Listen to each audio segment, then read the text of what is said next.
होशियार खबरदार, नादरा और पाकिस्तान टेलीकॉम अथॉरिटी का डेटा गैर महफूज। शनाख्ती कार्ड्स, मोबाइल फोन रिकॉर्ड और सिम का पर्सनल रिकॉर्ड चंद हजार रुपए में फरोख्त होने लगा है। इरफान मलिक हमारे साथ मौजूद हैं, क्या माजरा है उनसे जानेंगे। जी इरफान।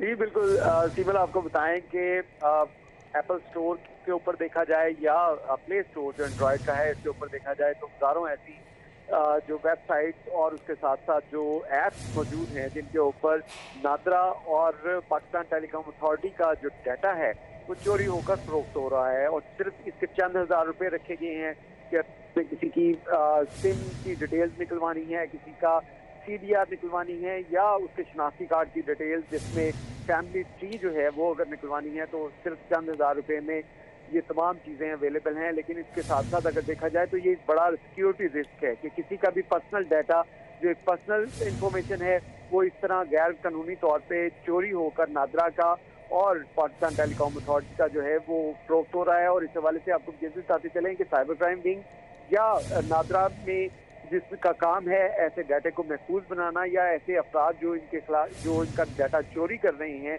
उनके खिलाफ कार्रवाइयां जो हैं वो आटे में नमक के बराबर हैं। और इसी वजह से एक सिक्योरिटी रिस्क भी पैदा हो चुका है कि किसी भी शहरी की जो पर्सनल लाइफ है उसका डाटा जो है वो चोरी किया जा रहा है और उसके खिलाफ कोई कार्रवाइयां अमल में नहीं लाई जा रही।